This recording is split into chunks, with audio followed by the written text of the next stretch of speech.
اعوذ باللہ من الشیطان الرجیم بسم اللہ الرحمن الرحیم الحمد للہ والصلاة والسلام علی رسول اللہ وآلہ آل اللہ واللعنۃ الدائمۃ علی اعدائہم اعداء اللہ من یوم عداوتہم الی یوم لقاء اللہ عباد اللہ اوصیکم ونفسی بتقوی اللہ اتقوا اللہ فإن خیر الزاد التقوی۔ بندگان خدا، آپ سب کو اور اپنے نفس کو تقوی الہی کی وصیت کرتا ہوں، تقوی الہی کی نصیحت کرتا ہوں اور تقوی الہی کی جانب دعوت دیتا ہوں و تاکید کرتا ہوں کہ اپنی زندگی تقوی کے مطابق بسر کریں، تقوی کے زیر سایہ زندگی گزاریں اور تقوی کی بنیاد پر نظام زندگی قائم کریں۔ حق تعالی نے انسان کی زندگی کے تحفظ کے لیے حفاظتی تدبیر مقرر فرمائی ہے، جس کا عنوان تقوی قرار دیا ہے۔ تقوی کے قیام کے لیے، حصول کے لیے اور امت با تقوی قائم کرنے کے لیے با تقوی معاشرہ اور معاشرت کی استواری کے لیے اور اسی طرح انسان با تقوی و مومن با تقوی بنانے کے لیے جو عوامل اور اسباب مقرر فرمائے ہیں جن سے تقوی حاصل ہوتا ہے، ان میں سب سے اہم صراط مستقیم یا صراط الہی و سبیل اللہ ہے۔ سورہ مبارکہ انعام میں اللہ تعالیٰ کا فرمانا ہے، یہ میرا سیدھا راستہ ہے، اس کی پیروی کرو، ان ھذا صراطی مستقیم فاتبعوہ ولا تتبعوا السبل، یہ سیدھا راستہ ہے، اس پر قائم رہو اور اسے چھوڑ کر دیگر راہوں اور سبل پر مت چلو کہ وہ تمہیں گمراہ کر دیں گے، منتشر ہو جاؤ گے۔ اور اس صراط پر اگر قائم رہے تو لعلکم تتقون، تم با تقوی بن سکتے ہو۔ صراط الہی اصلی عامل ہے، سبب ہے با تقوی انسان اور با تقوی جماعت کے لیے۔ صراط مستقیم کی شناخت اور صراط مستقیم کی پیروی اس وقت ہو سکتی ہے کہ انسان دیگر صراط نما راستوں سے دوری اختیار کرے۔ اس لیے قرآن کریم میں اللہ تعالیٰ نے سبل کا خطرہ صراط کے ہمراہ ذکر کیا ہے، وَلَا تَتَّبِعُوا السُّبُلَ، اور پھر قرآن کریم کی دیگر آیات میں ان سبل کی بھی وضاحت کر دی ہے، کون سے سبل ہیں جن پر انسان صراط کو چھوڑ کر چڑھ جاتا ہے اور چلتا ہے اور تباہ و برباد ہو جاتا ہے۔ ان میں سبیل مفسدین ہے، سبیل مجرمین ہے، سبیل طاغوت ہے اور سبیل الغی ہے۔ ہر راستے کے اوپر جمعیت ہے فراوان، سبیل طاغوت پر ایک بڑی اکثریت انسانوں کی گامزن ہے، ظاہر ہے صراط مستقیم سے دور ہیں۔ ممکن ہے بے دینی کے عنوان کے تحت سبیل طاغوت طے کر رہے ہوں یا دین کا پرچم اٹھا کر طاغوت کے راہ پر گامزن ہوں، وہ ایک بڑی آفت انسانوں کی یہ ہے۔ سبیل مجرمین پر چلنے والے کم نہیں ہیں اور اسی طرح سبیل مفسدین، لیکن وہ راستہ اور کیفیت انسان کی جو انسان سے صراط الہی چھڑا کر سبیل شیطان، سبیل طاغوت، سبیل مجرمین و ظالمین و مفسدین انسان کو اس راہ پر ڈال سکتی ہے، وہ حالت غی ہے۔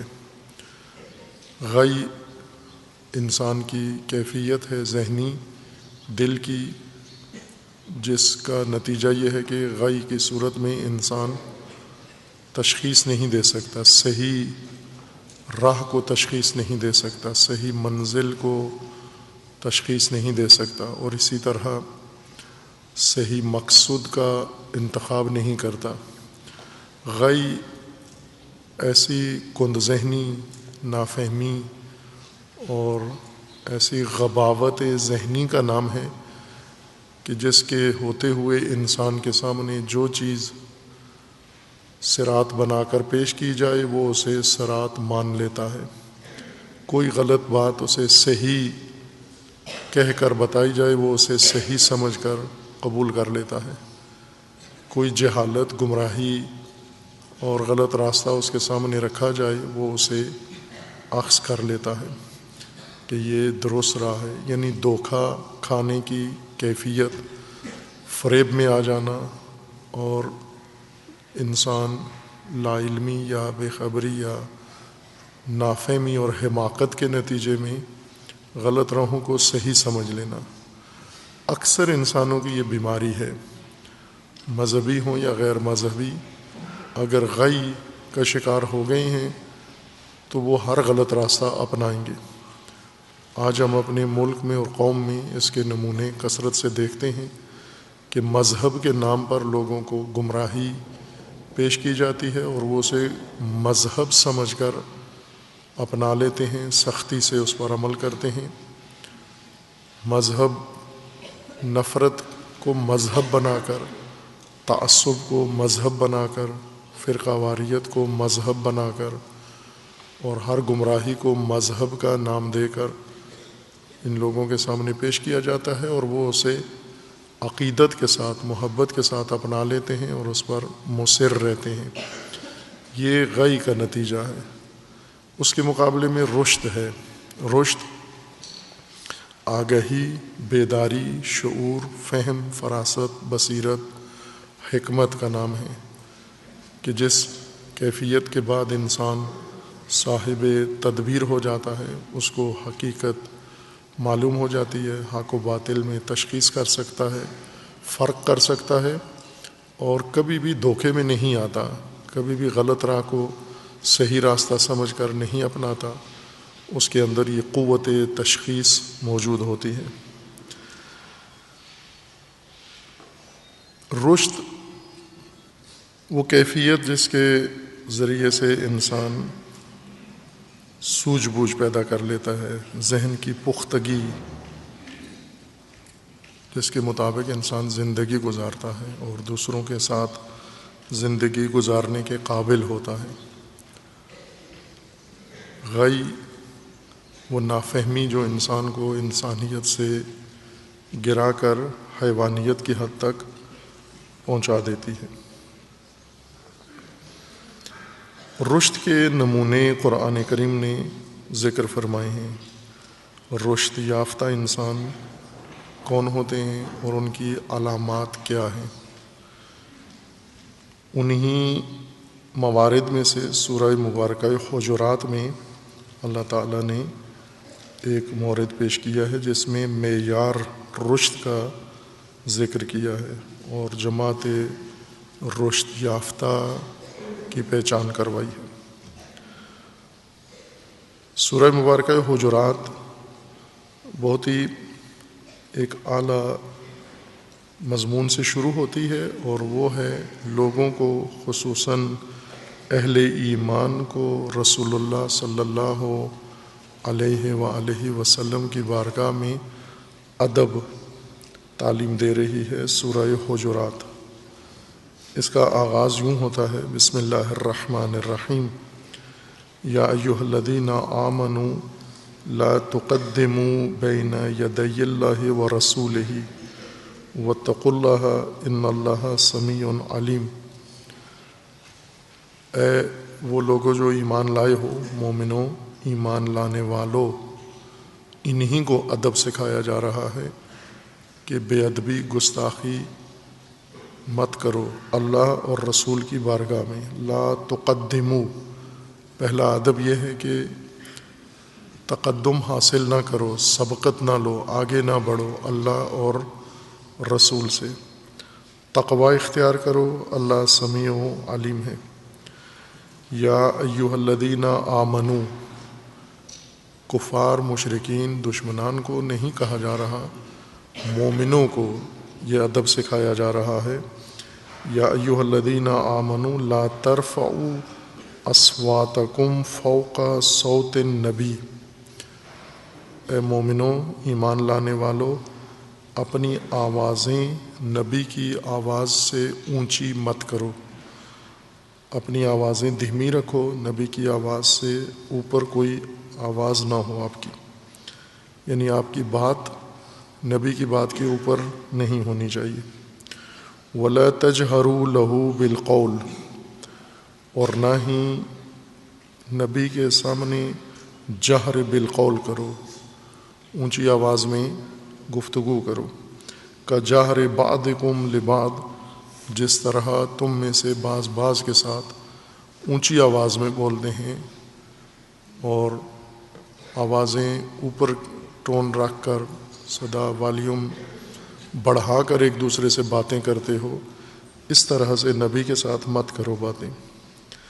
ان تحبط اعمالکم وانتم لا تشعرون، اگر تم مومن ہو، عبادتیں کر رہے ہو، اعمال صالحہ بجا لا رہے ہو، لیکن ساتھ اگر بے ادبی کی، نبی کی آواز پر آپ کی آواز اونچی ہو گئی یا جہر کیا، نبی کے سامنے آواز بلند کر کے گفتگو کی اور نبی کے آواز سے آپ کی آواز بلند تر ہوئی، اس صورت میں تمہارے اعمال حبط ہو جائیں گے، ختم ہو جائیں گے اور تمہیں پتہ بھی نہیں چلے گا۔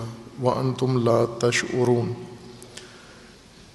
إِنَّ الَّذِينَ يَغُضُّونَ أَصْوَاتَهُمْ عِنْدَ رَسُولِ اللَّهِ أُولَئِكَ الَّذِينَ امتحن اللہ قلوبہم للتقوی لہم مغفرۃ وأجر عظیم، اور جو لوگ اپنی نگاہیں دھیمی رکھتے ہیں، اپنی آوازیں رسول اللہ کے سامنے نیچے رکھتے ہیں اور رسول اللہ کے سامنے آواز بلند نہیں کرتے، یہ وہ لوگ ہیں جن کے تقوی کا امتحان، ان کے دلوں کے تقوی کا امتحان اللہ نے لے لیا ہے، آزمائش ہو چکے ہیں۔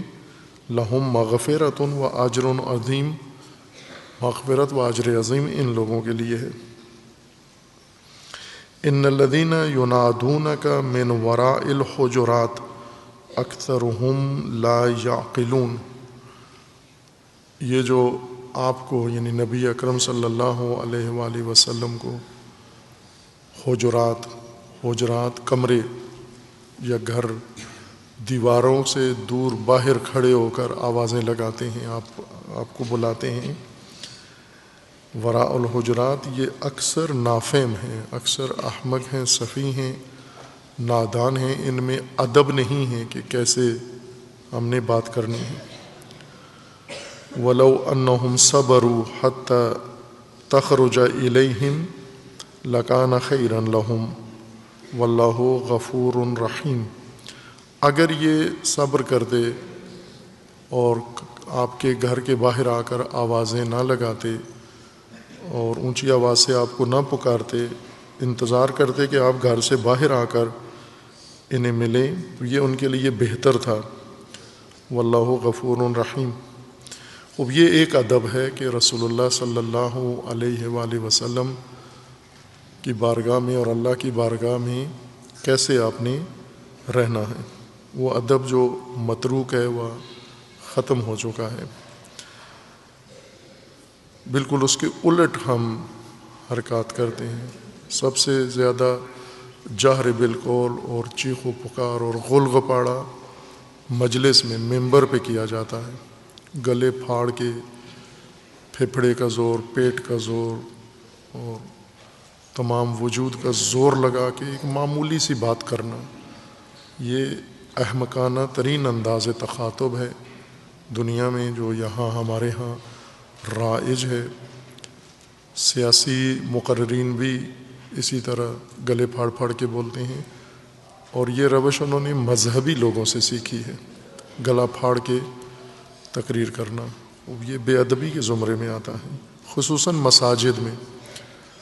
مساجد میں ایک تو اللہ کے علاوہ کسی اور کا نام بلند نہیں کرنا، یہ قرآن کا صریح حکم ہے کہ اللہ کے علاوہ مساجد میں کسی اور کا نام بلند نہیں کرنا، اور مساجد میں اس طرح چیخ و پکار اور غول غپاڑا نہیں کرنا، شور شرابہ نہیں کرنا ہے۔ اس کے بعد آیا 6 اور 7 میں، 6، 7 اور 8 میں ایک اور مضمون ذکر کیا گیا ہے۔ پہلے 5 آیات کے اندر ادب ہے رسول اللہ صلی اللہ علیہ وآلہ وسلم کی بارگاہ میں حاضر ہونے کے لیے۔ آیا 6 میں ہے یا ایھا الذین آمنوا ان جاءکم فاسق بنبأ فتبینوا ان تصیبوا قوما بجہالۃ فتصبحوا علی ما فعلتم نادمین۔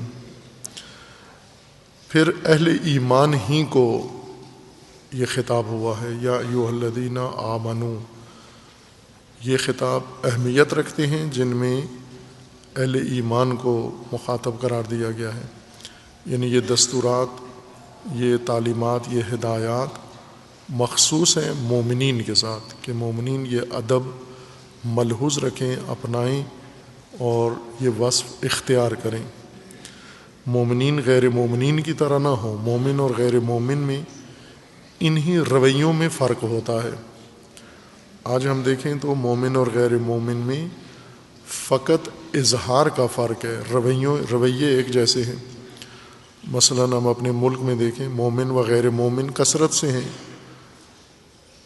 اور رویے ایک جیسے ہیں سب کے،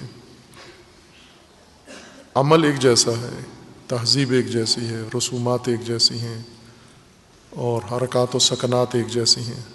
ذہنیتوں کا فرق ہے اور اظہارات مختلف ہیں۔ اظہار میں گفتگو میں کوئی کسی کی تعریف کرتا ہے، کوئی کسی اور کی، یا ذہنیت میں کسی کا رجحان ذہنی اور قلبی ایک طرف ہے، کسی دوسرے کا دوسری جانب ہے، لیکن رویے ہو بہو ایک جیسے ہیں بغیر کسی فرق کے۔ مثلاً آپ پاکستان میں کسی بھی جگہ جائزہ لے لیں، میڈیا پہ لے لیں اور مطبوعات میں دیکھ لیں، مذہبی اجتماعات میں دیکھ لیں، سیاسی اجتماعات میں دیکھ لیں، گھریلو معاملات میں دیکھ لیں، گلی محلے میں لوگوں کے حرکات و سکنات کا جائزہ لیں تو ایک جیسے رویے ہیں۔ مسلمان ہیں، عورتیں مرد مسلمان، ان کا رویہ ہو بہو وہی ہے جو غیر مسلم کا ہے۔ فاسق فاجر لوگ اگر رہتے ہیں گلی محلے میں، ان کا رویہ بھی وہی ہے جو مومنوں کا رویہ ہے، مومنوں کا بھی وہی ہے جو فساق اور فجار کا رویہ ہے۔ رویوں میں، عمل میں، عکس العمل میں، رد عمل میں کوئی فرق نہیں ہے، فقط ذہنیتوں میں فرق ہے۔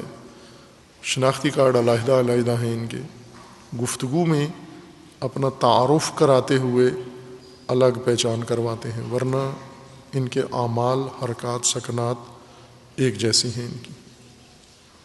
ان رویوں میں قرآن مومنین کو دوسروں سے جدا کرنا چاہتا ہے۔ جن خطابات میں یا ایھا الذین آمنوا لکھا گیا ہے، وہاں مقصود یہ ہے بتانا کہ مومن رویے میں ایسے ہونے چاہیے، عمل میں ایسے ہونے چاہیے، کردار میں ایسے ہونے چاہیے، رفتار میں ایسے ہونے چاہیے۔ مومنین کی طرز زندگی اس طرح کی ہونی چاہیے جو ان خطابات کے اندر اور ان آیات کے اندر ہے۔ ان میں سے ایک یہ ہے۔ اب آپ مومن کے لیے قرآنی اصول ضابطہ سن لیں، پھر اپنا عمل دیکھیں سب سے پہلے، چونکہ پہلے بھی کہا ہے ایک کام جو ہم نے مشق کرنی ہے اس کی اپنے گریبان میں جھانکنا ہے۔ دوسروں کے ہم دامن تو بہت تیزی سے دیکھ لیتے ہیں، دوسروں کے چھپے ہوئے اعمال بھی ہمیں نظر آ جاتے ہیں اور اپنے واضح باتیں نظر نہیں آتی، چونکہ اپنے گریبانوں میں ہم نہیں جھانکتے۔ یہ ہماری تربیت اور ہماری تعلیم کا حصہ نہیں تھا، کسی نے نہیں بتایا، چونکہ جو ہمارے والدین ہیں وہ بھی اپنے گریبان میں نہیں جھانکتے، دوسروں کے گھروں میں جھانکتے ہیں، دوسروں کی شخصیتوں میں جھانکتے ہیں۔ اسی طرح ہمارے معلمین ہیں، وہ بھی دوسروں پر زیادہ انگلی اٹھاتے ہیں، اپنے گریبان میں نہیں جھانکتے۔ اپنے گریبان سے مراد اپنی ذات، اپنی شخصیت، اپنا گھر، اپنے اقربا، اپنی اولاد، اپنے ادارے، اپنی قوم، اپنی سلسلوں میں نہیں جھانکتے ہم۔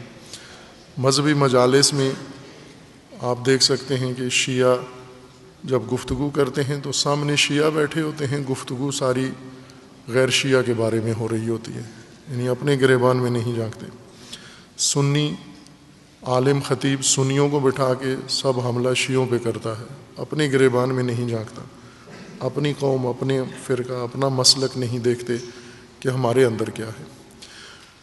قرآن ہمیں اپنے گریبان میں جھانکنے کے لیے کہتا ہے، یا ایھا الذین آمنو، تم خود یہ کرو۔ ابھی دوسروں کو چھوڑو، تم اپنا جائزہ لو، اپنے اعمال کی تصحیح کرو تم، اور یہ عادت بنائیں، یہ مشق کریں اپنے گریبان میں جھانکنا۔ ہماری نجات، ہماری سعادت دنیا و آخرت کی اسی جائزے میں ہے۔ یہ جو دوسروں کا جائزہ لیتے ہیں ہم اور ان کے غلطیاں پکڑ بھی لیتے ہیں، یہ نہ ان کے لیے کام آتی ہیں نہ ہمارے کسی کام آتی ہیں دوسروں کی غلطیاں، لیکن اپنے گریبان میں جھانک کے، اپنے گھر میں جھانک کے اپنی غلطیاں پکڑ لیں، یہ اور کسی کے کام نہ آئیں، ہمارے ضرور آئیں گی۔ ہماری دنیا و آخرت کی سعادت اسی کے اندر ہے کہ ہم اپنے گریبانوں میں جھانکیں۔ اب یہ ضابطہ قرآن کریم کا سنیں جو خصوصاً اہل ایمان کے لیے ہے۔ یا ایھا الذین، سورہ حجرات آیا 6 میں ہے۔ میں اتنا تکرار کرتا ہوں گفتگو میں آیات کو کہ رٹ سکتے ہیں آپ، ادھر ہی یاد ہو جانی چاہیے یہ آیات، اتنی دفعہ تکرار ہوتی ہیں گفتگو کے اندر، حفظ ہو جاتی ہیں۔ غور سے دھیان سے سنیں تو وہیں یاد ہو جاتی ہے آیت انسان کو۔ یا ایھا الذین آمنو، یہ جملہ تو آسان ہے حفظ کرنا، یعنی ہمیں خطاب ہے جو ایمان لائے ہو، جو دعوی ایمان رکھتے ہو۔ ان جاءکم فاسق بنبأ فتبینوا، اگر تمہارے پاس کوئی فاسق، فاجر انسان خبر لائے، کوئی اطلاع لائے، کوئی نیوز لائے آپ کے پاس، آپ کو پیش کرے۔ لانے کا مطلب یہ نہیں کہ خود بھی آئے، یعنی کوئی خبر آپ کو بھیجے، آپ کے موبائل پہ بھیجے، آپ کے ایڈریس پہ بھیجے، آپ کے میسج میں آ جائے۔ ان جاءکم فاسق، اگر کوئی فاسق انسان، فاجر انسان تمہیں کوئی خبر دیتا ہے، فتبینوا، اس فاسق و فاجر انسان کی دی ہوئی خبر کو پہلے تحقیق کرو، واضح کرو، تبین کرو، جستجو کرو، تصدیق کرو، اس کی تائید پہلے کرو کہ جو اس فاسق نے خبر دی ہے یہ ٹھیک ہے یا نہیں، پہلے جا کر اس کی تصدیق کرو، جیسا کہہ رہا ہے ویسے ہوا ہے یا نہیں ہوا۔ یہ قرآن کا فرمانا ہے۔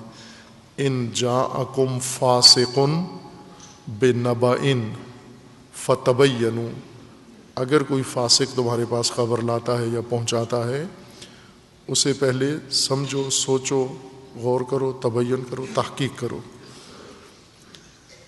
کیوں فاسق کی خبر پہ پہلے غور فکر کرو، تحقیق کرو، جستجو کرو؟ اس لیے کہ ان تصیبوا قوما بجہالۃ، ایسا نہ ہو کہ اس فاسق انسان کی دی ہوئی خبر کے نتیجے میں بغیر تبین کے، بغیر تحقیق کے، بغیر تصدیق کے تم کوئی عمل کر بیٹھو، رد عمل دکھاؤ۔ اس نے جو خبر دی ہے آپ نے اس پر عمل کر دیا، اور عمل کے نتیجے میں تم نے کسی قوم کو بہت بڑی مصیبت میں ڈال دیا۔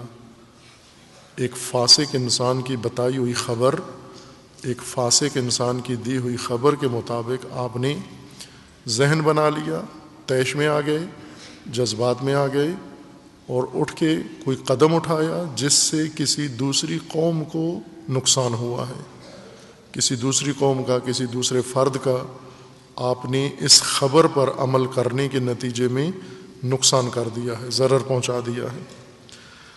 فَتُصْبِحُوا عَلَىٰ مَا فَعَلْتُمْ نَادِمِينَ، اور جب اس جھوٹی خبر، فاسق فاجر کے دی ہوئی خبر کے نتیجے میں تم نے اٹھ کے رد عمل دکھا دیا اور اس قوم کو نقصان پہنچا دیا، اور نقصان پہنچانے کے بعد تمہیں پتہ چلا کہ بنیاد سے، سرے سے یہ خبر ہی جھوٹی تھی، یہ بات ہی جھوٹی تھی جو اس شخص نے بتائی مجھے، لیکن آپ نے تحقیق کے بغیر عمل کر کے قوم کو نقصان پہنچا دیا، اور بعد میں جب پتہ چلا یہ خبر ہی جھوٹی تھی، اس وقت آپ کو شرمندگی ہوگی، ندامت ہوگی، پشیمان ہوں گے تم، دوسروں کے سامنے تمہاری گردن جھک جائے گی اور تمہاری عزت، تمہارا اعتبار، تمہاری آبرو ختم ہو جائے گی فساق کے خبروں پر رد عمل دینے سے۔ اب یہ ایک ضابطہ ہے جو قرآن کریم نے ذکر فرمایا ہے۔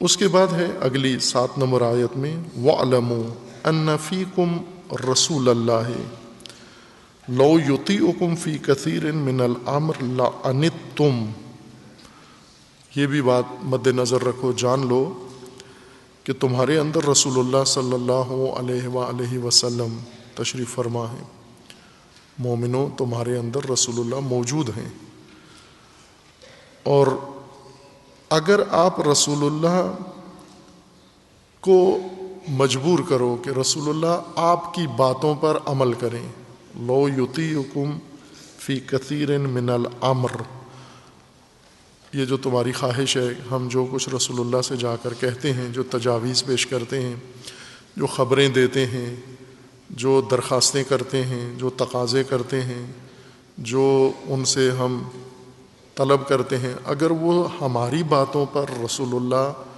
عمل کرنا شروع کر دیں۔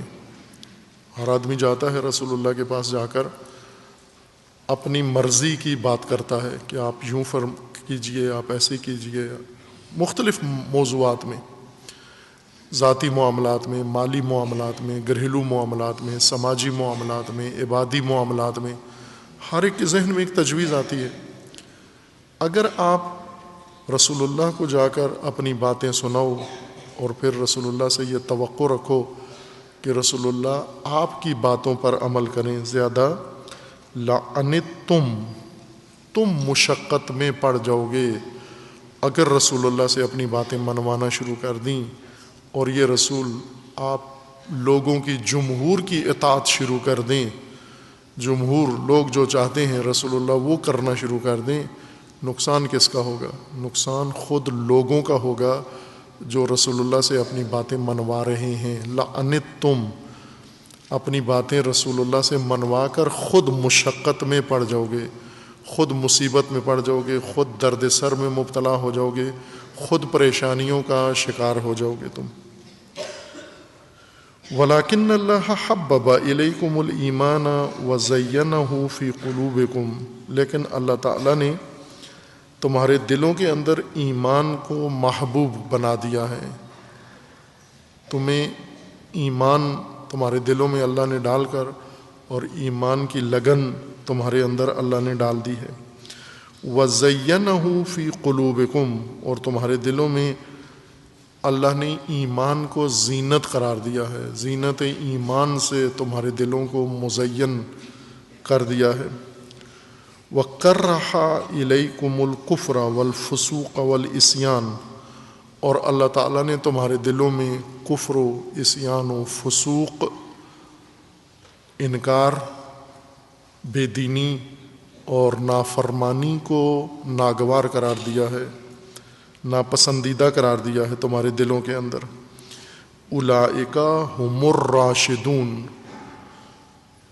یہ لوگ راشد ہوتے ہیں، رشد یافتہ ہوتے ہیں، رشید ہوتے ہیں، صاحبان رشد یہ لوگ ہوتے ہیں۔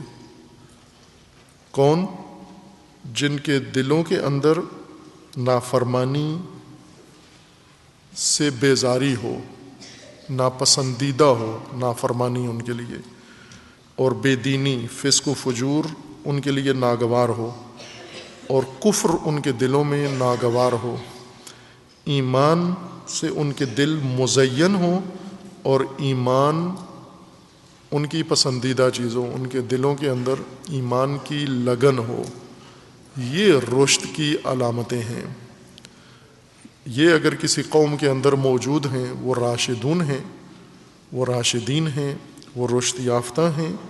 اور اگر یہ نہیں ہے، بلکہ مرضی یہ ہے، خواہش یہ ہے کہ رسول اللہ ہماری باتیں مانیں، ہم رسول اللہ کو جو تجاویز دیتے ہیں ان کے مطابق رسول اللہ فیصلے کریں اور عمل کریں، تو اس صورت میں تم رشد یافتہ نہیں، راشد نہیں ہو، بلکہ غی ہو، غاوی ہو، احمق ہو، نافہم ہو، اور اپنی باتیں منوا کر اپنے لیے مشقتیں فراہم کر رہے ہو تم۔ خوب، یہ آیات کریمہ بہت ہی اہم ہیں سورہ حجرات کی، خواہ وہ پہلی 5 آیات جو رسول اللہ کی بارگاہ میں ادب مومنین کو سکھا رہی ہیں، یا یہ 3 آیات جن کے اندر اللہ تعالیٰ نے مومنین کو رہنمائی کی ہے کہ روزمرہ تم نے خبریں سننی ہیں، روزمرہ تم تک باتیں پہنچتی ہیں۔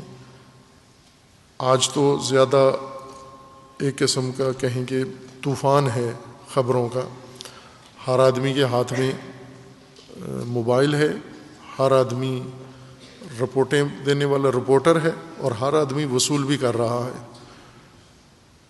ہر آدمی گویا اس کی جیب میں ایک باقاعدہ نیوز ایجنسی ہے یا ایک چینل اس کی جیب میں پڑا ہوا ہے، جہاں سے وہ خبریں لیتا بھی ہے اور جہاں سے خبریں دیتا بھی ہے، نشر بھی کرتا ہے۔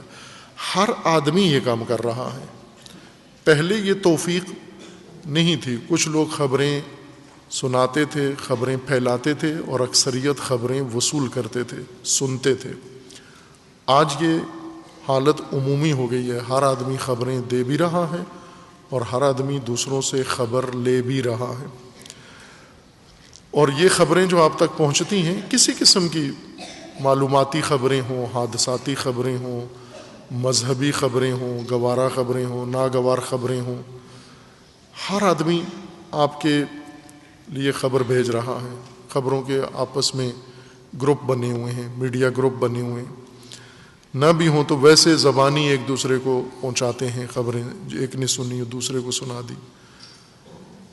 ان خبروں کو جو ہم تک پہنچتی ہیں، کیا کریں؟ قرآن نے یہ سوشل میڈیا کے بارے میں کوئی قانون بتایا ہے یا نہیں بتایا؟ یہ وہی ہے، سوشل میڈیا کا ضابطہ ہے جو قرآن مجید نے ذکر کیا ہے۔ ان جاءکم، سورہ حجرات آیات 6 میں ہے، ان یا ایھا الذین آمنو، یہ مومنوں کو بتایا جا رہا ہے۔ ظاہر غیر مومن قرآن کے ضابطوں پر عمل نہیں کرتے، لیکن مومن پابند ہے۔ مومن کا مطلب ہی یہی ہے کہ وہ قرآن کے اصولوں پر، قوانین پر، تعلیمات پر عمل کرنے کا پابند ہے۔ یا ایھا الذین آمنو ان جاءکم فاسق، جب آپ کے پاس خبر آتی ہے تو پہلے یہ دیکھنا ہے کہ خبر لانے والا کون ہے، یہ جس کے توسط سے خبر آ رہی ہے یہ کون ہے، یہ فاسق ہے یا مومن ہے۔ فاسق، فاجر وہ شخص ہے جس نے اپنی زندگی کا نظام دین سے باہر کر رکھ لیا ہو۔ جیسے بہت سارے لوگ ہیں نا، بیرون ملک چلے جاتے ہیں، بیرون ملک زندگی گزار رہے ہیں، یہ ایک طبقہ ہے جن کو اوورسیز کہتے ہیں یا جن کو فارنرز کہتے ہیں، مہاجر، جو اپنا دیار و وطن چھوڑ کر تعلیم کے لیے، رزق و روزی کے لیے یا معاشرت کے لیے، زندگی گزارنے کے لیے، سہولتوں کے لیے اپنا ملک چھوڑ کر، اپنا وطن شہر چھوڑ کر کسی اور جگہ جا بسے ہیں، یہ مہاجر ہیں۔ ان کو مہاجر کہتے ہیں، اوورسیز ہیں۔ کچھ لوگ قرآن نے کہا ہے وہ لوگ ہیں جو اپنا دین، اپنا مذہب چھوڑ کر، دین سے باہر زندگی گزار لیتے ہیں، یہ دین کے اوورسیز ہیں۔ دین چھوڑ کر بے دینی کی زندگی گزار رہے ہیں، دین چھوڑ کر اپنے گھر میں ہی رہ رہے ہیں لیکن اپنے گھر میں دین کو منشور نہیں بنایا ہوا۔ ان کو فاسق کہتے ہیں، جو دین سے باہر چلا گیا ہو، جس کا لین دین دین کے مطابق نہ ہو، جس کا کسب و کار دین کے مطابق نہ ہو، جس کے معاملات دینی اصولوں کے مطابق نہ ہو۔ بس اور روابط اس کے دین کے معیاروں کے مطابق نہیں ہیں. روابط تو ہیں، ہر ایک کے ہیں، لیکن دین سے پوچھ کر رابطہ نہیں رکھتا، دین کے ضابطے کے مطابق رابطہ نہیں رکھتا، بلکہ اپنی مرضی سے جیسے جی میں آتا ہے رابطہ رکھتا ہے، جسے جی میں آتا ہے رابطہ کاٹ دیتا ہے. مثلا ایک دین کا ایک ضابطہ ہے صلہ ارحام، صلہ رحم، رشتہ دار اور قرابت داروں کا آپس میں متصل رہنا. صلہ یعنی رابطہ رکھنا، صلہ کا مطلب رابطہ رکھنا ہے. صلہ ایک گھر میں نہیں ہوتا، رابطے میں رہیں، علیک سلیک رہے، حال احوال ایک دوسرے کا پوچھتے رہیں، ایک دوسرے کے دکھ درد میں شریک رہیں. یہ صلہ ارحام ہے، یہ دین کا حکم ہے.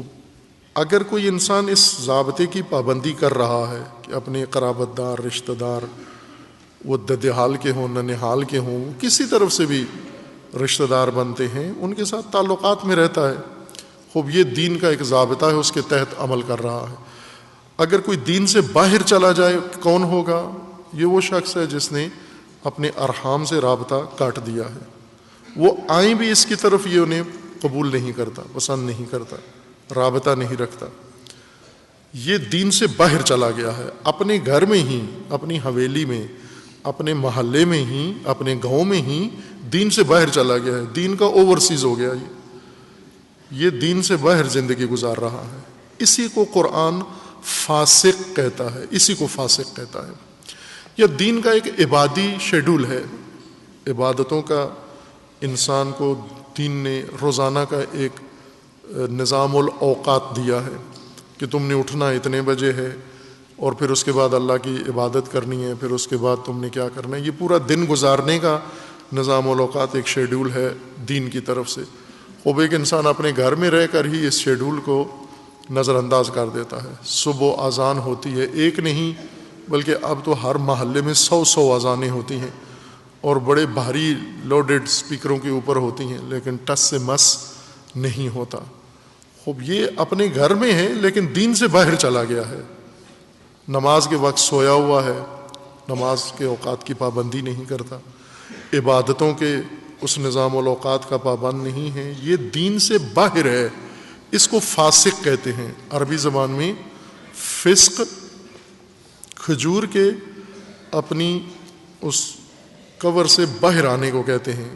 کھجور کی گٹھلی یا کھجور کا جو پھل ہوتا ہے اس کے اوپر ایک حفاظتی کور ہوتا ہے، اگر وہ پھٹ جائے تو کھجور اس سے باہر آ جاتی ہے. اس کو فسق کہتے ہیں. فجر بھی یہی ہے، فسق بھی یہی ہے، فجور بھی یہی ہے.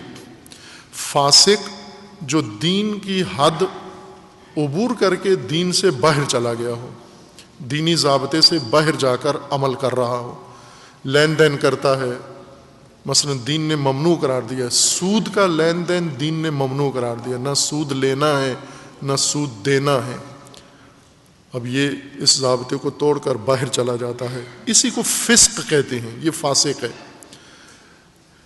حدود جو دین نے رکھی ہیں ان حدود کو توڑ دیتا ہے، یہ فاسق ہے. ان کو فاسق کہتے ہیں. یہ لوگ نیوز رپورٹر بن جاتے ہیں، یہ خبریں پہنچا رہے ہیں، گھر میں بھی پہنچا رہے ہیں، عورتیں بھی پہنچا رہی ہیں، مرد بھی پہنچا رہے ہیں، گروپ بھی پہنچا رہے ہیں، سب کو خبریں منتقل کر رہے ہیں. خب پہلے یہ دیکھو کہ یہ کون ہے جس سے خبر میرے تک پہنچی ہے؟ یہ کون ہے؟ یہ مومن ہے یا فاسق ہے؟ یہ اوورسیز ہے دین کا، دین سے باہر چلا گیا ہے، بیرون ملک کی طرح بیرون دین ہو گیا ہے. یہ دین سے باہر نکل گیا ہے، اب خبریں بھی پہنچا رہا ہے. دین کے کسی ضابطے کی پابندی نہیں کرتا، غیبت کرتا ہے، تہمت باندھتا ہے، جھوٹ بولتا ہے، فریب دیتا ہے، فراڈ کرتا ہے، حرام کھاتا ہے، ہر ناروا کام، نامحرم کے ساتھ رابطے رکھتا ہے. خوب یہی شخص جس نے آپ کو میسج کیا ہے، وہ اس کے یہی میسج اس کا نامحرموں کو بھی جاتا ہے، نامحرموں کی تصویریں اس کے موبائل میں پڑی ہوئی ہیں. خوب یہ سب کچھ کر کے پھر آپ کو نیوز بھی سینڈ کر رہا ہے. اس کی نیوز کو کیا کریں ہم؟ قرآن کیا کہتا ہے اس کے بارے میں؟ قرآن نے کیا بتایا کہ یہ خبریں جو آپ تک پہنچتی ہیں انہیں کیا کریں؟ ان جاءکم، اے مومنو، یا ایھا الذین آمنو، یا تو اپنا شناختی کارڈ کینسل کروا دو کہ ہم جس طرح ہندوستان میں ایک گروپ نے کیا ہے، شیعہ گروپ نے، نام نہاد شیعہ ہیں، انہوں نے باقاعدہ ہندوستان حکومت سے درخواست کی ہے کہ ہمیں غیر مسلم اقلیت قرار دیا جائے، یعنی غیر مسلمان قرار دیا جائے، قادیانیوں کی طرح ہمیں کافر قرار دیا جائے تاکہ ہندوستان کی شہریت ہم سے چھینی نہ جائے۔ خوب سارے پھر یہ کام کرو، مومن ہونے کا کینسل کرا دو کہ ہم مومن نہیں ہیں، باقاعدہ نادرا میں جا کر کہہ دو کہ ہم مومن نہیں ہیں، کیونکہ ہم نے نیوز پھیلانی ہے اور نیوز ہر ایک سے لینی ہے۔ مومن ہیں تو ہم پابند ہو جاتے ہیں، نیوز میں پابند ہو جاتے ہیں، خبریں سننے میں پابند ہو جاتے ہیں۔ دین نے آپ کو میڈیا کے حوالے تو نہیں کیا، نبیوں کے حوالے کیا، آسمانی کتابوں کے حوالے کیا، امامت کے حوالے کیا، ائمہ کے حوالے کیا، عادل علماء کے حوالے کیا ہے دین نے آپ کو، نہ کہ فاسق و فاجر اینکروں کے حوالے، فاسق و فاجر رپورٹرز کے حوالے، فاسق و فاجر طبقے کے حوالے، کہ یہ جو معاشرے میں پھیلائیں اراجیف، تہمت، یہ وصول کرنا تمہارا فریضہ ہے اور اسے آگے فارورڈ کرنا بھی تمہارا فریضہ ہے۔ وہی کام جو مومن کر رہے ہیں۔ یہ تو قرآن مومن کے لیے نہیں ذکر کر رہا، مومن کے لیے یہ کام ہے کہ خبر آنے سے آتے ہی فوراً مخبر کی طرف چلا جائے کہ کس نے خبر بھیجی ہے۔ خبر والے سے پوچھو تم کون ہو، مجھے جس نے خبر بھیجی ہے تم کون ہو۔ اگر وہ فاسق ہے، فاجر ہے، اس کی خبر کو وہیں دفن کر دو، رد کر دو، فاسق پر لعنت کرو اور فاسق کی خبر کو ڈیلیٹ کر دو، ختم۔ نہ خود اسے سنجیدہ لو اور نہ آگے منتقل کرو۔ یہ ادب ہے قرآن کا۔ گھروں میں جا کے ترجمہ اپنا پڑھ لینا آپ، جو پسندیدہ ترجمہ گھر میں ہے۔ یا ایھا الذین آمنوا ان جاءکم فاسق، اگر تمہارے پاس ایک فاسق لے کر آئے خبر، بنبأ، اگر کوئی فاسق خبر پہنچاتا ہے تمہیں، فتبینوا، تحقیق کرو، جستجو کرو، تصدیق کرو کہ یہ خبر جو اس نے بھیجی ہے یہ ایسے ہے یا نہیں، جو بات یہ کر رہا ہے یہ ایسے ہے یا نہیں۔ کیوں فاسقوں کی خبر پر عمل کرنا یا فاسقوں کی خبر ماننے کا نقصان کیا ہے؟ ان تصیبوا قوما بجہالۃ، نقصان یہ ہے کہ فساق کی خبروں پر عمل کر کے تم حماقت کے مرتکب ہو جاؤ گے۔ بجہالت، جہالت سے مراد یہاں حماقت ہے، نافہمی۔ حماقت تو سفاہت کے ارتکاب کرو گے۔ فاسق کی خبر ماننا، فاسق کی خبر کو بغیر تحقیق کے قبول کر لینا، یہ جہالت ہے و سفاہت ہے اور بے وقوفی ہے۔ اور اس بے وقوفی کے نتیجے میں تم ایسا عمل کر بیٹھو گے، ایسا اظہار کر بیٹھو گے، ایسا تبصرہ کر دو گے جس سے کسی دوسری قوم کو نقصان ہوگا، کسی دوسرے فرد کو نقصان ہوگا، کسی ادارے کو نقصان ہوگا۔ ان تصیبوا قوما بجہالۃ، احمقانہ انداز میں کسی اور قوم پر جا کر تم اصابت کرو گے، اس کے لیے مصیبت کھڑی کرو گے، اور پھر فتصبحوا علی ما فعلتم نادمین، اور کل جب تمہیں پتہ چلے گا کہ میں نے یہ جو تبصرہ کیا، میں نے یہ جو اظہار کیا، میں نے جو اعلان کیا، یہ تو ایک فاسق کی خبر تھی اور خبر بنیاد سے ہی جھوٹی تھی، اس کے بعد تمہیں ندامت ہوگی، پشیمانی۔ دنیا میں تو شاید نہ ہو لیکن اللہ کے سامنے قیامت میں ضرور ندامت ہوگی کہ ہم نے فاسقوں کی خبروں کو سنجیدہ لیا، انہیں آگے منتقل کیا، انہیں آگے نشر کیا، اور اس کے بعد ہم نے خود بھی نقصان دہ عمل انجام دیا اور دوسروں سے بھی کروایا، اور آج ہمیں پتہ چلا کہ ہم کتنی بڑی بدبختی کا موجب ایک خبر نشر کر کے بنے۔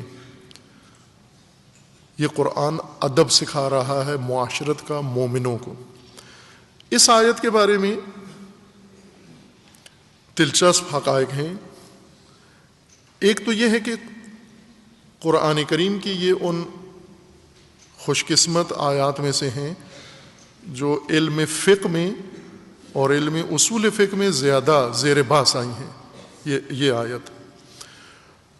اور جس مطلب کے لیے زیر باس آئی ہے وہ یہ نہیں ہے جو مضمون آیت کا ہے، وہ کسی اور مطلب کے لیے زیر باس آئی. اور فقہا نے بہت دقیق باتیں کی ہیں اس آیت کے ضمن میں، صدیوں سے ہو رہی ہیں. ہر آنے والا فقیہ، ہر آنے والا مجتہد، ماہر اصول فقہ، وہ اپنی دقت اس آیت کے اندر انجام دیتے ہیں اور نئے نئے مطالب اور بہت ہی دقیق مطالب اس آیت کے ضمن میں بیان کرتے ہیں. اور وہ ہے حجیت خبر واحد. ایک منبع، بہت اہم بات ہے یہ، آپ لوگوں کے جاننے کی بھی ہے، عوام کی بھی اور علماء کے بھی.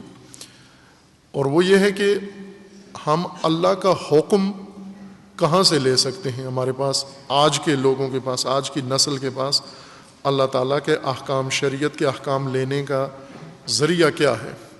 خوب کہا جاتا ہے قرآن و سنت، اجماع اور عقل امامیہ کے نزدیک یہ چار منبع ہیں.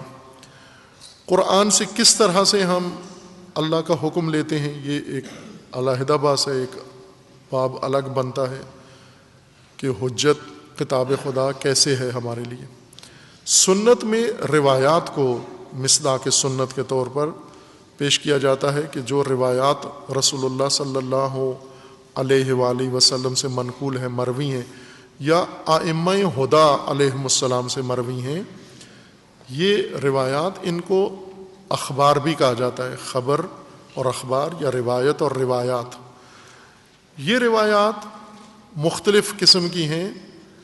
کچھ روایات ایسی ہیں جو کئی افراد نے ذکر کی ہیں جنہیں روایت متواتر کہا جاتا ہے.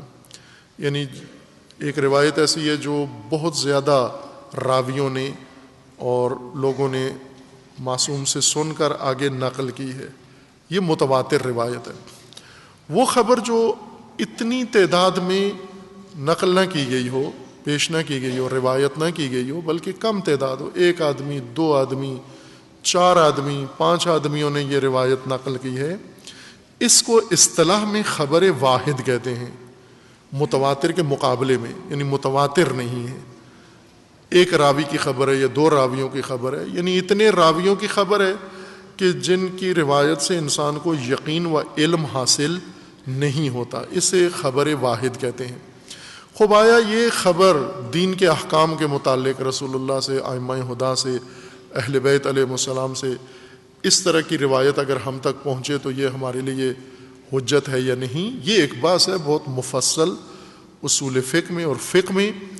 اور خبر واحد کی حجیت کے لیے جو دلائل پیش کیے جاتے ہیں ان میں ایک سب سے بڑی دلیل یہی سورہ حجرات کی آیات 6 ہے، ان جاءکم فاسق بنبأ فتبینوا. اور بہت خوبصورت اور علمی اور دقیق باتیں ہیں اس کے ضمن میں کہ طلبہ انشاءاللہ اگر توفیق ہوئی انہیں تو یہ پڑھیں گے، عام لوگ بھی دین سیکھیں، پڑھیں، کوئی حرج نہیں ہے. یہ ابحاث آپ کے لیے مضر نہیں ہے. ہر علم پڑھ لیتے ہیں عوام، دین کا علم چھوڑ دیتے ہیں یہ سمجھتے ہوئے کہ شاید اس سے کوئی صحت خراب ہو جاتی ہے.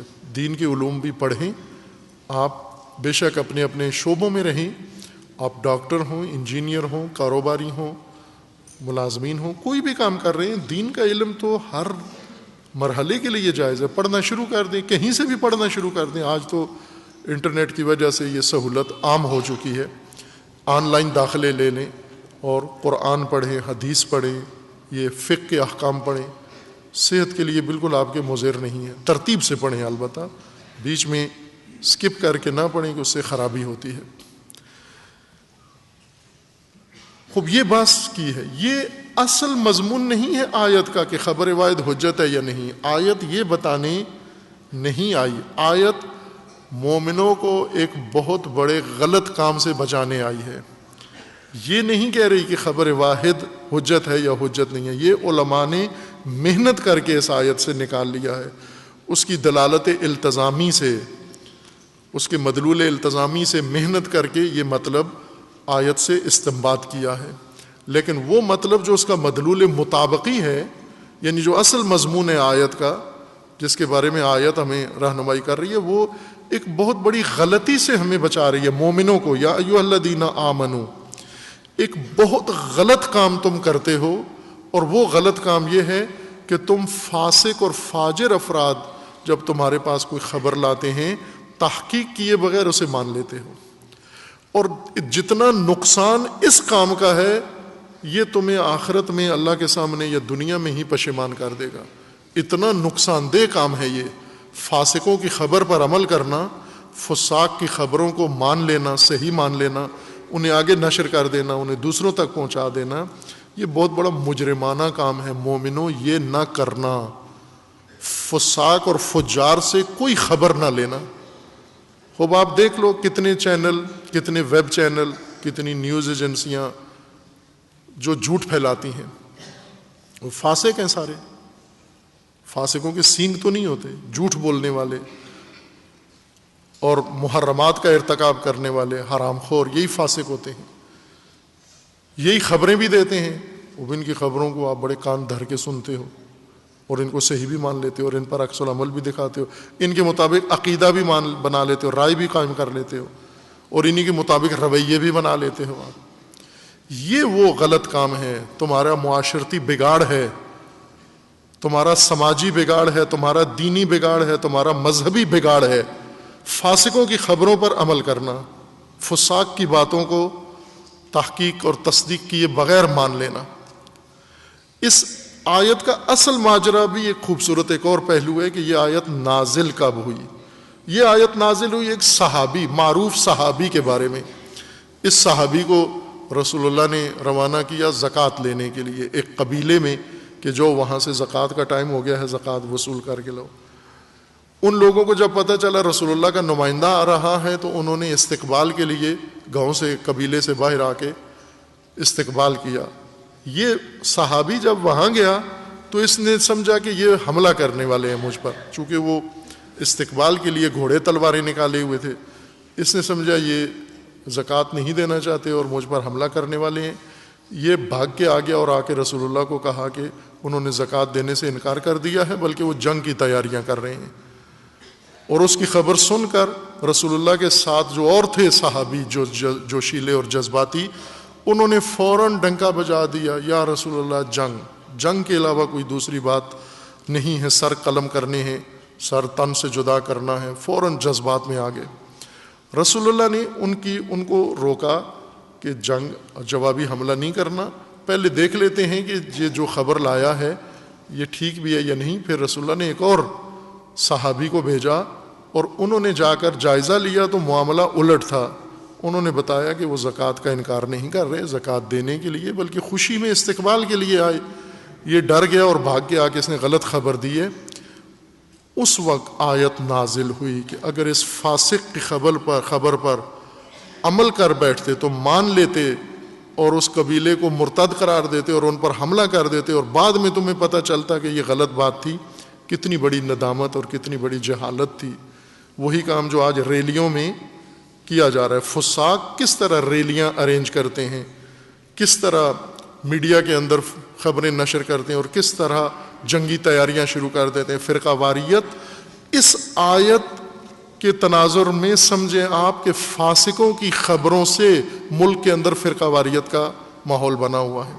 اب وہ ماجرا اور وہ افراد دلچسپ ہے قصہ، وہ بھی آپ کی خدمت میں پیش ہوگا انشاءاللہ. خوب یہ دستور قرآن کریم کا یہ رشد، صاحبان رشد کے لیے ہے. اگر پختہ ہو تم لوگ فاسقوں کی خبر پر عمل نہیں کرو گے. غی کی ایک علامت یہ ہے، نافہم احمق اور سفی آدمی کی علامت یہ ہے کہ ہر خبر کو مان لیتا ہے، ہر خبر کو آگے منتقل کر لیتا ہے. یہ سفی ہے، یہ بے وقوف ہے، یہ احمق ہے. راشد انسان کون ہے؟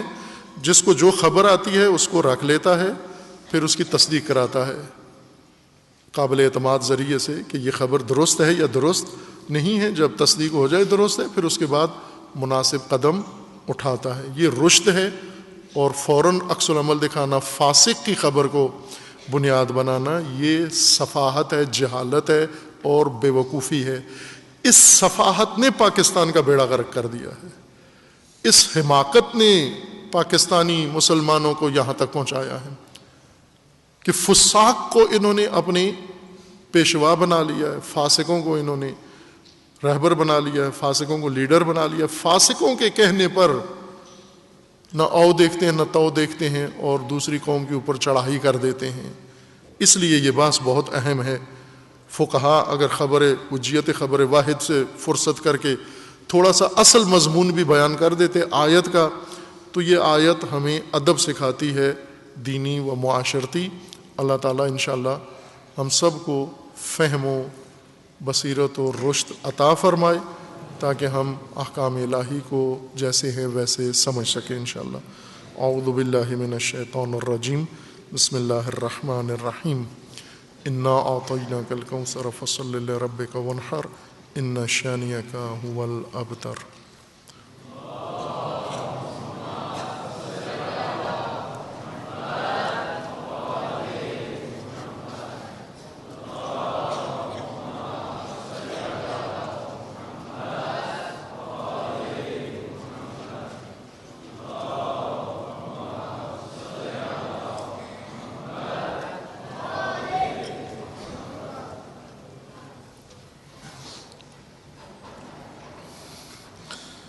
اعوذ باللہ من الشیطان الرجیم،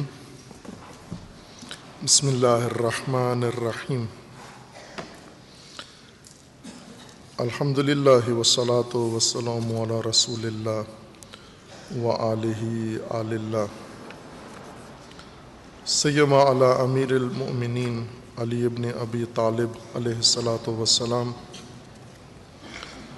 و فاطمۃ الزہرا سیدۃ النساء العالمین والحسن والحسین سیدی شباب اہل الجنہ و صبطی الرحمہ وعلی ابن الحسین و محمد ابن علی و جعفر ابن محمد و موسیٰ ابن جعفر و علی ابن موسیٰ و محمد ابن علی و علی ابن محمد والحسن ابن علی والحجت ابن الحسن القائم المنتظر المہدی وجج اللہ علی عبادہ و امناؤہ فی بلادہ واللعن علی اعدائہم اجمعین من الآن الی قیام یوم الدین۔ عباد اللہ اوصیکم و نفسی بتقوی اللہ، اتقوا اللہ فإن خیر الزاد التقوی۔ تقوی کے قیام کے لیے اللہ تعالیٰ نے اہتمام فرمایا ہے یوم الجمعہ اور نماز جمعہ، صلاۃ الجمعہ۔ یوم الجمعہ کے آداب ہیں اور ان آداب کو شہید ثانی رحمۃ اللہ علیہ نے خلاصہ کر کے ذکر کیا ہے علامہ جلال الدین سیوطی کی کتاب کا، اس اضافے کے ساتھ کہ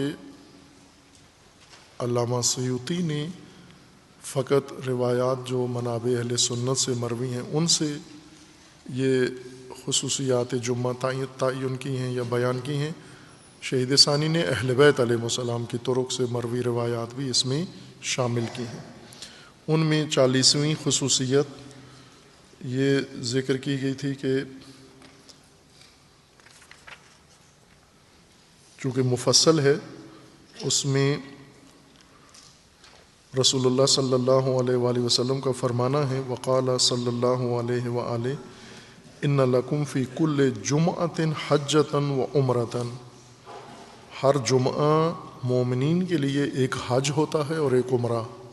ہر جمعہ وہ مومن جو نماز جمعہ میں حاضر ہوتا ہے، روز جمعہ اللہ تعالیٰ کے بتائے ہوئے فرمان کے اور رسول اللہ صلی اللہ علیہ وآلہ وسلم کے بتائے ہوئے دستور کے مطابق جو جمعہ گزارتا ہے ان آداب کے ساتھ، تو گویا وہ ہر روز جمعہ ہر ہفتہ ایک حج انجام دیتا ہے اور ایک عمرہ۔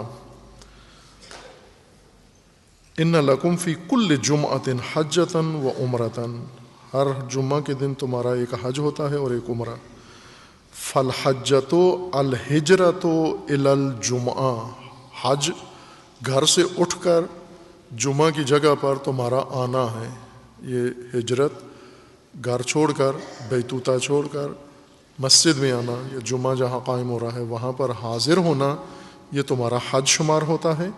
والعمرۃ انتظار العصر بعد الجمعہ، اور عمرہ نماز جمعہ، خطبے اور جمعہ کی نماز پڑھنے کے بعد انتظار کرنا نماز عصر کا، اور پھر نماز عصر قائم کر کے جانا، یہ عمرہ شمار ہوتا ہے تمہارا۔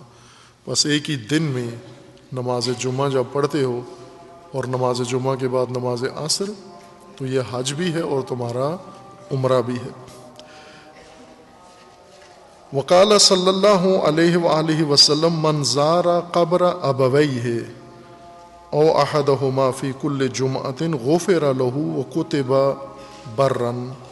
رسول اللہ صلی اللہ علیہ وآلہ وسلم کا فرمان ہے، جو بھی جمعہ کے دن اپنے والدین کی قبر، جو بھی مرحوم ہو گئے ہیں، اگر تمہارے والدین مرحوم ہیں تو ان دونوں کی قبر کی زیارت جمعہ کے دن، یا دونوں میں سے ایک اگر مرحوم ہو گیا ہے، یا دونوں مرحوم ہیں لیکن آپ نے ایک کی زیارت کی، ایک کی قبر دور ہے، ایک کی نزدیک ہے، ایک کی کر لی ایک کی نہیں کی، تو بھی یہ اجر آپ کو ملے گا۔ اور وہ کیا ہے؟ غفر لہ، آپ کے تمام گناہ خدا معاف کر دے گا اگر روز جمعہ اپنے مرحوم والدین کی قبر کی زیارت کی آپ نے۔ وَكُتِبَ بَرًّا، اور یہ فرزند، یہ اولاد جس نے والدین کی قبر کی زیارت کی ہے، یہ بر شمار ہوگا۔ قال بعض الصالحین، یہ روایت کے مطابق مضمون ہے لیکن بعض علماء سے نقل کرتے ہیں، حاشیے میں ہے، یہ محمد ابن واسع ہیں جن کا یہ قول ہے، اور وہ یہ ہے کہ ان الموتى یعلمون زوارہم یوم الجمعہ و یوما قبلہ و یوما بعدہ۔ یہ بزرگوار فرماتے ہیں کہ روز جمعہ، شب جمعہ اور جمعہ کے بعد آنے والا جو رات ہے، ان تین اوقات میں جو مومنین مرحوم ہو گئے ہیں وہ اپنی زیارت، اپنی قبر کی زیارت پر آنے والوں کو باقاعدہ پہچان لیتے ہیں، انہیں علم ہوتا ہے۔ یعنی جمعہ کے دن گویا مرحومین کو یہ رخصت دی گئی ہے کہ وہ اپنی زیارت اور اپنی قبر کے اوپر آ کر فاتحہ پڑھنے والوں کو جان سکیں اور دیکھ سکیں۔ وَأَنْ انس سے یہ روایت ہے، قال قال رسول اللہ صلی اللہ علیہ وآلہ وسلم اذا راح منا 70 رجلا الى الجمعہ كان كسبعین موسیٰ الذین وفدوا الى ربهم وافضل۔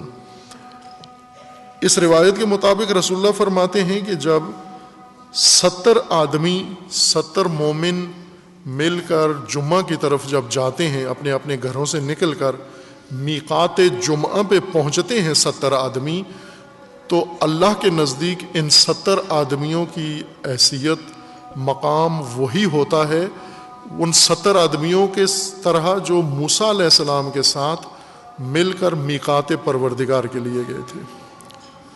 ان 70 جو جمعہ میں 70 آدمی آتے ہیں، ان کا مقام ان 70 آدمیوں جیسا ہوتا ہے جو حضرت موسیٰ کے ہمراہ میقات رب کے لیے گئے تھے، اور انہیں وہی درجہ حاصل ہوتا ہے۔ والذین وفدوا الی ربہم وافضل، بلکہ بعض مقامات پہ کہا گیا کہ وہ اس سے بھی افضل مقام ہوتا ہے ان کا۔ وہ جو وافدین تھے حضرت موسیٰ جنہیں لے کر میقات رب پہ جا رہے تھے، ان سے افضل مقام ہوتا ہے امت رسول اللہ میں ان مومنین کا، 70 مومنین کا جو جمعہ میں حاضر ہوتے ہیں۔ وعن ابن عباس رضی اللہ عنہ ان النبی قال من صلی بعد المغرب رکعتین۔ اب یہ پھر آگے ترتیب شروع ہو جاتی ہے کہ جمعہ کے دن دیگر مستحب اعمال کیا ہیں، نماز جمعہ کے علاوہ اور نماز جمعہ سے پہلے یا نماز جمعہ کے بعد اور روز جمعہ دیگر مستحب اعمال اور نمازیں اور اذکار، یہ ترتیب ان کی ہے کہ اسے انشاءاللہ بعد میں بیان کریں گے۔ اللہ تعالی ہم سب کو آداب روز جمعہ و آداب میقات الہی بجا لانے کی توفیق عطا فرمائے خداوند تبارک و تعالی۔ پروردگار جملہ مومنین جو اس دنیا سے رحلت کر گئے ہیں، خداوند تبارک و تعالی ان سب کی مغفرت فرمائے، اور پروردگار ہم سب کے اور ہمارے والدین کے گناہ صغیرہ و کبیرہ کو معاف فرمائے انشاءاللہ۔ اعوذ باللہ من الشیطان الرجیم، بسم اللہ الرحمن الرحیم، قل هو اللہ احد اللہ الصمد لم یلد ولم یولد ولم یکن لہ کفوا احد۔